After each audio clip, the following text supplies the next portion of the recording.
สุขสบายดีพ่อแม่พี่น้องยามเช้าๆตื่นมากับเกลือเป็ดเกลือไก่เนาะแล้วก็ลงไปเอางัวมาผูกพี่น้องมาเลี้ยงสั้นโอ้ยมีแต่อยากสบายดีนี่นะมาเลี้ยงงัวน้ำพอเนี่ยนางลงผูกซ่อมมืองัวเอางัวลงมาในตะกร้าเขาเนี่ยเอาเลยปึง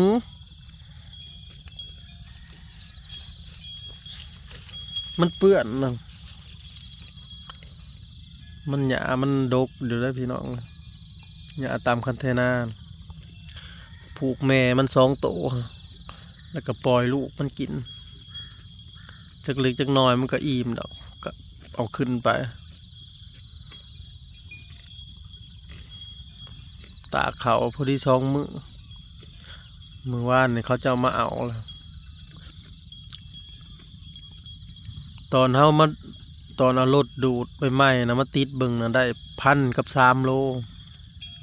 บัดตากแล้วนะเหลือแต่918 โล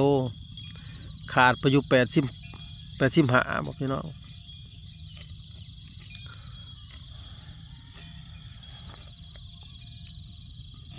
เขาสิเอาไว้ซื้อเล็กมามุงเสียนกระเถิบรถหรือว่าบอลมันสะอาดนั่นแหละคอยเก็บไปเนาะเทละนิดเทละหน่อยยามนอนลูกสาวฝนตกยังได้ลูกสาวแลนออกมาห้องใส่แบบฝนสะอาดฝนหัวอีเพาะว่าซั่น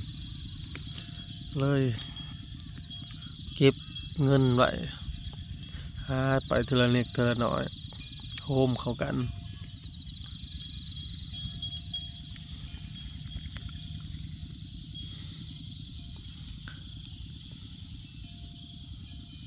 กินบ่เฮิงก็อิ่มแล้วพี่น้องมันหยามันลาย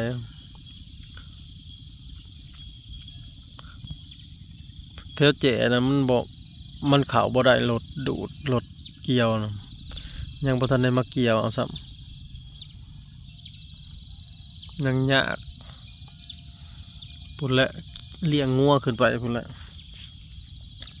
เมื่อวานนี่ก็ไปวันครูเพิ่นเชิญเนาะวันครูแห่งชาติวันย้อนหลังเนาะแต่ว่าวันที่7พุ่นแหละวันครูเนาะแต่ว่าเพิ่น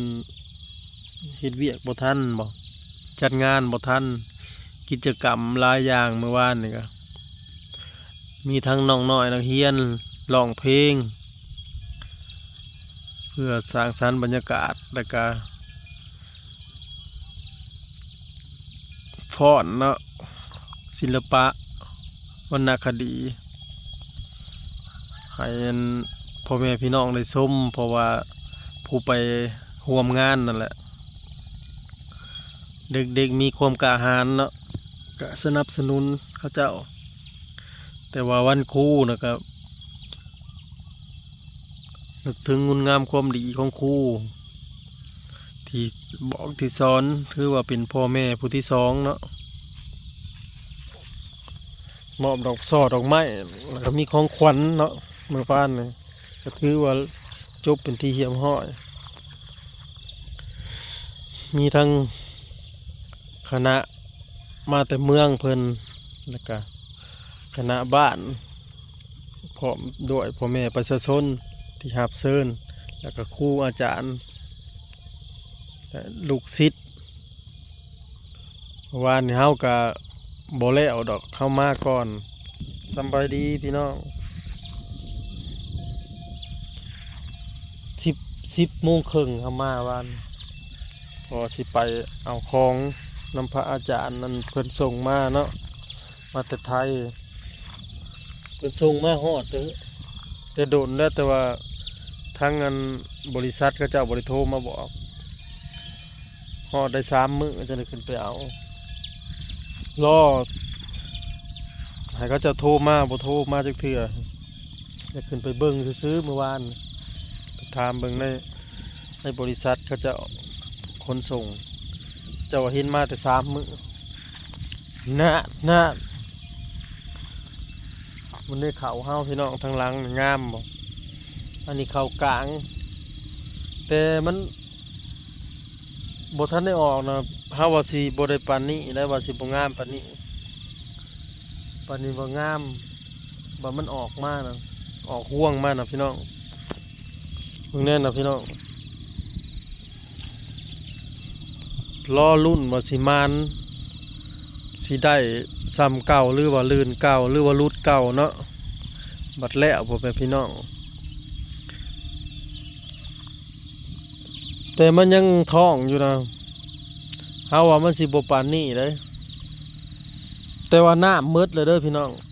บ่มีน้ำแล้วน้ำไม่น่านะมันหัวมันขาดพ้นช่วงนะเฮาก็บ่ได้รออัดไว้อัดก็บ่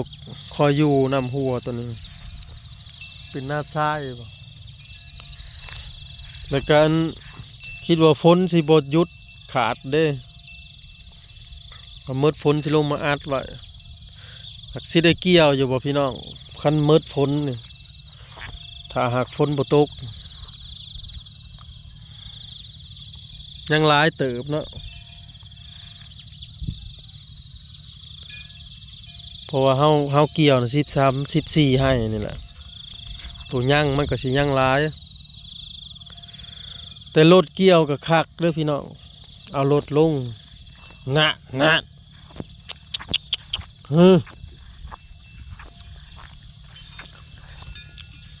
ไว้เนาะแต่ว่ายากแต่ตอนตากคือพี่น้องว่าเนาะ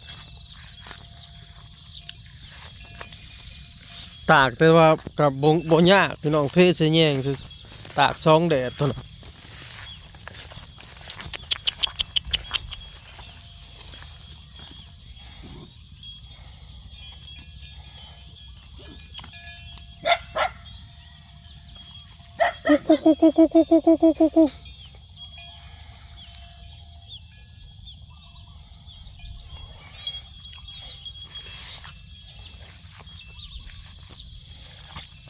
ยังให้หนึ่งพี่น้องมันยังมีน้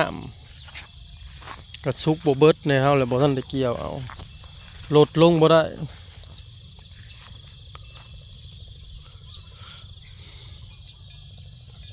หมด6-7หมู่บ้านนี่พี่น้อง7-8หมู่บ้านนี่บ่มีรถเกี่ยวเขาเลยรถเขามาเกี่ยวนะมาแต่พูนทางดำทางอันบ้านหนองไห้นากะลา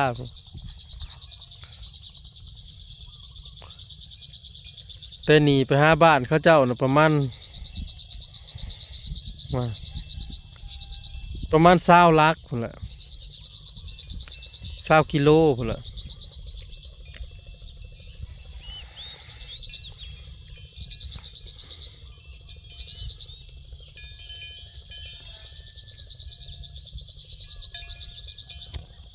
มีป่าอยู่ด้วยพี่น้อง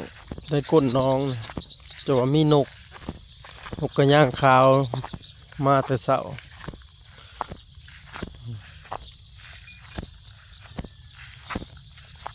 มันบ่ทันได้ขอนคักสิลงมาหาเอาอยู่พี่น้อง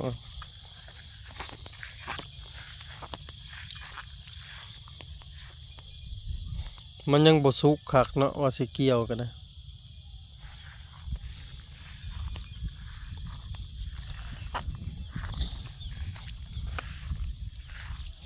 ให้นี่แห่งนาตึบเลยพี่น้องเขาเฮาว่าสิบ่งามขนาดนี้นะ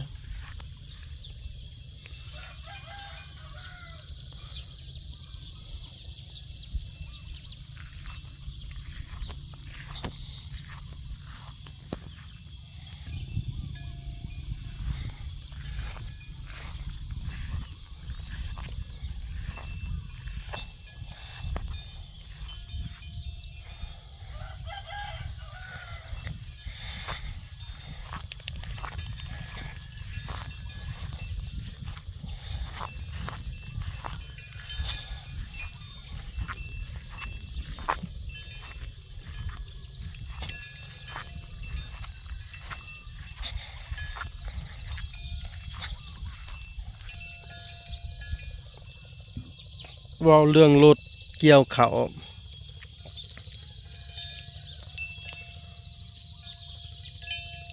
มันนั่นคนจองลายอะไรพี่น้อง จนบดญาติกันเพราะจะให้กันพุ่นแหละคนจองคิวนะเพราะว่ามันมีรถคันเดียวเนาะลงมานะแล้วเขตเฮาเนี่ยผมบ่มี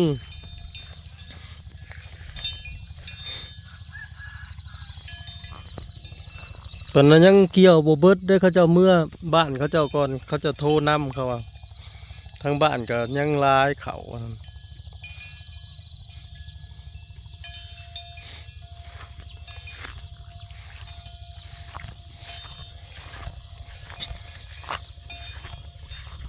เก็บภาพบรรยากาศไว้เพียงชนี้พี่น้องพอกันคลิปหน้าสำบายดีขอบคุณทุกกำลังใจเด้อพี่น้อง